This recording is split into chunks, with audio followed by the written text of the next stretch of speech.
ഇപ്പോൾ നമ്മൾ ശ്രീ ലളിതാ ത്രിപുര സുന്ദരിയുടെ 459 മുതൽ 490 വരെയുള്ള നാമങ്ങളാണ് മനസ്സിലാക്കാൻ പോകുന്നത്. ദേവി എല്ലാവരെയും അനുഗ്രഹിക്കട്ടെ. 96-ാം ശ്ലോകം. സുമുഖീ നളിനി സുഭ്രു ശോഭനാസുരനായിക കാളകണ്ഠി കാന്തിമതി ക്ഷോഭിണി സൂക്ഷ്മരൂപിണി. സുമുഖി, മനോഹരമായ മുഖത്തോടു കൂടിയവൾ എന്നാണ് ഈ നാമം ദേവിയെ വിശേഷിപ്പിക്കുന്നത്. ഷോഡശി മന്ത്ര ഉപാസനയിൽ ആരാധിക്കുന്ന ഒരു ദേവി സുമുഖിയാണ്. നളിനി, താമര എന്നും ഗംഗ എന്നും ദേവിയെ ഈ നാമത്തിൽ വിശേഷിപ്പിക്കുന്നു. ദേവിയുടെ കൈകളും കാലുകളും മുഖവും കണ്ണുകളും മറ്റു അവയവങ്ങളും താമര പോലെ കുളിർമയും ശോഭയും മൃദുത്വവും ഉള്ളതാണ് എന്ന് സാരം. അതുകൊണ്ട് ദേവിയെ നളിനി എന്ന് വിളിക്കുന്നു. സുഭ്രു, ദേവി ശോഭനങ്ങളായ പുരികങ്ങളോട് കൂടിയവളാണ് എന്ന ഈ നാമം അർത്ഥമാക്കുന്നു. ശോഭന, ഇവിടെ ഈ നാമത്തിൽ ദേവിയെ വളരെ സൗന്ദര്യമുള്ളവൾ, മംഗളസ്വരൂപിണി എന്നൊക്കെ വിശേഷിപ്പിക്കുന്നു. 683-ാം നാമത്തിലും 972-ാം നാമത്തിലും ശോഭന എന്ന പദത്തിന് വ്യത്യസ്തമായ അർത്ഥം പറയുന്നത് കാണാം. സുരനായിക, സുരന്മാർ എന്നാൽ ദേവന്മാർ, അവരുടെ നായിക സുരനായിക.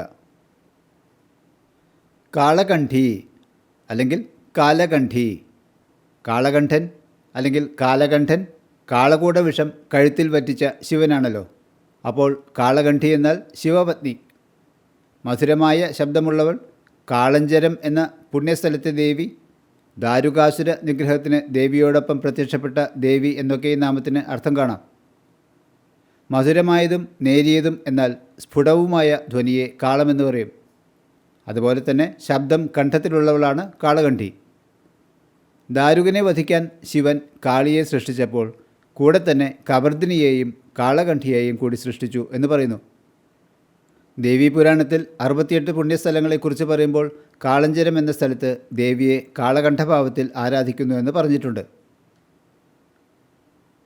ക്ഷോഭിണി, ദേവിയെ ഈ നാമത്തിൽ ക്ഷോഭിക്കുന്നവൾ, ക്ഷോഭത്തോടു കൂടിയവൾ എന്നൊക്കെ വിശേഷിപ്പിക്കുന്നു. സൂക്ഷ്മരൂപിണി, ഇന്ദ്രിയങ്ങൾക്ക് അനുഭവപ്പെടാൻ കഴിയാത്തത്ര സൂക്ഷ്മമായ രൂപമുള്ളവളാണ് ദേവി എന്ന് ഈ നാമത്തിൽ പറയുന്നു. അണുക്കളിൽ വച്ച് ഏറ്റവും ചെറിയ അണുവായതും ബൃഹത്തായവയിൽ വച്ച് ഏറ്റവും ബൃഹത്തായതുമാണ് പരബ്രഹ്മം. അങ്ങനെയുള്ള പരബ്രഹ്മസ്വരൂപിണിയാണ് ദേവി. 97-ാം ശ്ലോകം. വജ്രേശ്വരീ വാമദേവി വയോവസ്ഥാ വിവർജിത സിദ്ധേശ്വരി സിദ്ധവിദ്യ സിദ്ധമാതാ യശസ്വിനി. വജ്രേശ്വരി, ശുക്ലപക്ഷ ഷഷ്ടിയുടെയും കൃഷ്ണപക്ഷ ദശമിയുടെയും നിത്യദേവതയാണ്. ശ്രീപുരത്തിൻ്റെ 11-ാമത്തെയും 12-ാമത്തെയും സാലങ്ങളുടെ അന്തരാളത്തിൽ പ്രവഹിക്കുന്ന വജ്ര നദിയുടെ ഈശ്വരിയാണ്. ദേവേന്ദ്രന് വജ്രായുധം നൽകിയ ദേവിയാണ് എന്നൊക്കെ ഈ നാമം കൊണ്ട് ദേവിയെ വിശേഷിപ്പിക്കുന്നു. വാമദേവി, ഈ നാമം ദേവിയെ പല വിധത്തിൽ വിശേഷിപ്പിക്കുന്നു. വാമദേവൻ്റെ, അതായത് ശിവൻ്റെ പത്നി, വാമമാർഗത്തിൽ ഉപാസന ചെയ്യുന്നവരുടെ ദേവി, സൗന്ദര്യവതി, കർമ്മഫലം നൽകുന്നവൾ, ആരാധിക്കപ്പെടേണ്ടവൻ്റെ പത്നി എന്നൊക്കെ ഈ വിശേഷണങ്ങൾ ഈ നാമത്തിൽ കാണാം. അർദ്ധനാരീശ്വരനായ ശിവൻ്റെ വാമഭാഗത്താണ് ദേവി എന്നതിനാൽ ശിവപത്നി വാമദേവി. വാമാചാരപ്രകാരം ദേവിയെ ആരാധിക്കുന്നവരുടെ അധിഷ്ഠാന ദേവതയാണ് ദേവി എന്നതിനാൽ വാമദേവി. വയോവസ്ഥാവിവർജിത, ദേവിക്ക് കാലഭേദം കൊണ്ട് രൂപഭേദങ്ങൾ സംഭവിക്കാത്തതിനാൽ ദേവിയെ വയോവസ്ഥാവിവർജിത എന്ന് വിശേഷിപ്പിക്കുന്നു.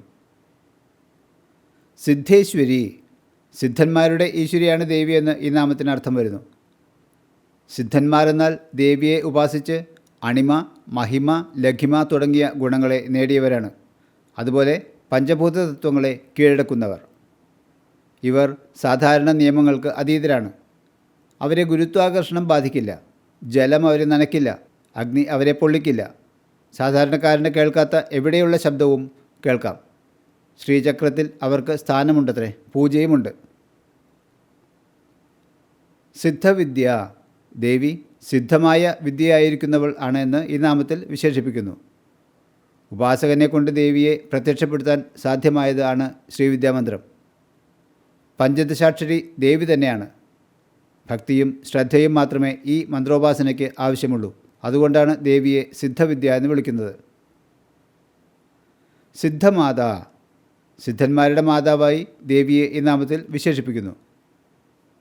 യശസ്വിനി, ദേവി വളരെ കീർത്തിയും കരുണയും പ്രഭാവവും ഉള്ളവളാണ് എന്നതുകൊണ്ട് തന്നെ ദേവിയെ യശസ്വിനി എന്ന് ഈ നാമത്തിൽ വിളിക്കുന്നു. 98-ാം ശ്ലോകം. വിശുദ്ധിചക്രനിലയ രക്തവർണ ത്രിലോചന ഖട്വാങ്കാദിപ്രഹരണ വദനൈക സമന്വിത. 475-ാം നാമമാണ് നമ്മൾ പരിശോധിക്കാൻ പോകുന്നത്. 475 മുതൽ 534 വരെയുള്ള നാമങ്ങൾ യോഗിനീന്യാസ ക്രമമനുസരിച്ച് സപ്തചക്രാധിഷ്ഠാന ദേവതകളായ യോഗിനികളെ സ്തുതിക്കലാണ് ചെയ്യുന്നത്. യോഗിനീന്യാസത്തിൽ പഞ്ചഭൂത തന്മാത്രകളുടെ ആവിർഭാവപ്രകാരമാണ് ന്യാസം ചെയ്യുന്നത്. ന്യാസം ചെയ്യുക എന്നാൽ നമ്മുടെ ശരീരഭാഗങ്ങളുടെ അടിസ്ഥാന ദേവതമാരെ ആരാധിക്കുന്ന ഒരു ക്രിയയായി കണക്കാക്കാം. ആകാശം, വായു, അഗ്നി, ജലം, ഭൂമി എന്ന ക്രമത്തിലാണ് അവ ദൃശ്യമായത് എന്ന് പറയുന്നു. അതുകൊണ്ട് യോഗിനീന്യാസത്തിൽ അവ സ്ഥിതി ചെയ്യുന്ന ചക്രങ്ങളായ വിശുദ്ധി, അതായത് ആകാശം, അനാഹത, അതായത് വായു, മണിപൂരകം, അതായത് അഗ്നി, സ്വാധിഷ്ഠാനം, അതായത് ജലം, മൂലാധാരം, അതായത് ഭൂമി എന്നീ ക്രമത്തിലാണ് യോഗിനികളെ സ്തുതിക്കുന്നത്. മനസ്സിൻ്റെ സ്ഥാനത്ത് ആജ്ഞാചക്രാധിഷ്ഠാനയായ യോഗിനിയെയും പിന്നീട് ശിവതത്വ സ്ഥാനമായ സഹസ്രാരത്തിൽ അധിഷ്ഠാന ദേവതയായ യോഗിനിയെയും സ്തുതിക്കുന്നു. ഈ യോഗിനികൾ ശരീരത്തിലെ സപ്തധാതുക്കൾക്ക് പോഷണം നൽകുന്നു. ത്വക്ക്, രക്തം, മാംസം, മേധസ്, അസ്ഥി, മജ്ജ, ശുക്ലം എന്നീ ക്രമത്തിലാണ് ഇവരുടെ സ്ഥാനം. ഡാകിനി, രാകിനി, ലാകിനി, കാകിനി, സാകിനി, ഹാകിനി, യാകിനി എന്നിവരാണ് ഈ യോഗിനികൾ. ഇവരെല്ലാം തന്നെ ദേവിയുടെ വിഭൂതികളാണ് താനും. വിശുദ്ധിചക്രനിലയ, വിശുദ്ധിചക്രത്തിൽ സ്ഥിതി ചെയ്യുന്നവളാണ് ദേവിയെന്ന് വിശേഷിപ്പിക്കുന്നു. സുഷുമ്നാകാന്ഡത്തിൽ തൊണ്ടയിലുള്ള കുഴിക്ക് പിന്നിലായി 16 ദളങ്ങളുള്ള താമരപ്പൂ പോലെയുള്ളതാണ് വിശുദ്ധിചക്രം. ഇത് ആകാശതത്വത്തിൻ്റെ സ്ഥാനമാണ്. രക്തവർണ, രക്തവർണ എന്നത് ആരക്തവർണ എന്ന് വേണം മനസ്സിലാക്കാൻ. ഇളം ചുവപ്പ് നിറത്തോടു കൂടിയവളെന്നാണ് ദേവിയെ ഈ നാമത്തിൽ വിശേഷിപ്പിക്കുന്നത്. ഡാകിനി ദേവി പാടലി പുഷ്പത്തിൻ്റെ വർണ്ണത്തോടു കൂടിയവളാണ്. ത്രിലോചന, വീണ്ടും ദേവിയെ 3 കണ്ണുകളുള്ളവളെന്ന് വിശേഷിപ്പിക്കുന്നു.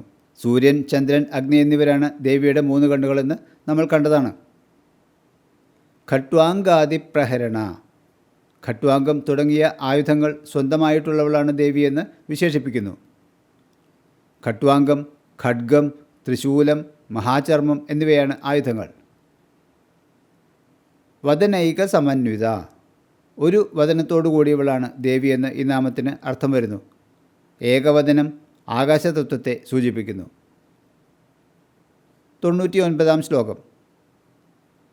പായസാന്നപ്രിയാ ത്വക്സ്ഥാ പശുലോകഭയങ്കരി അമൃതാദിമഹാശക്തി സംവൃത ഡാകിനീശ്വരി.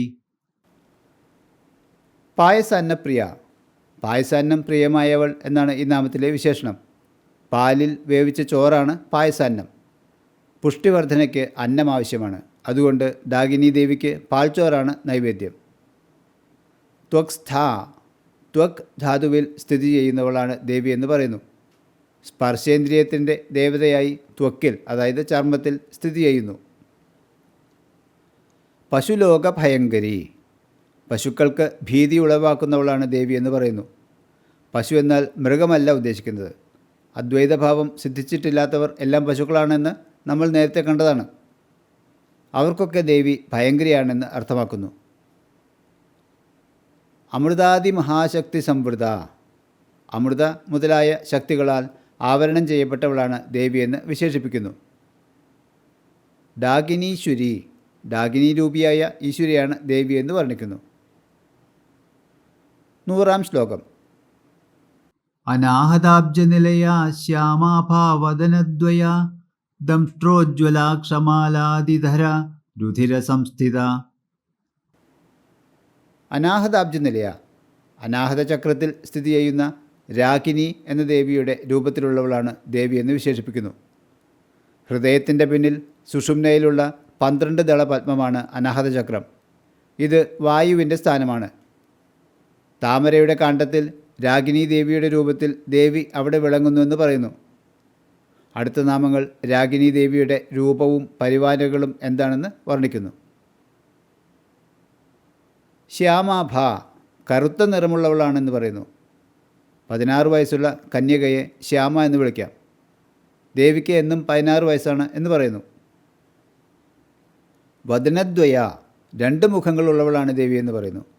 ആകാശം, വായു എന്നീ 2 തത്വങ്ങളെ 2 മുഖങ്ങൾ എന്ന് സൂചിപ്പിക്കുന്നു.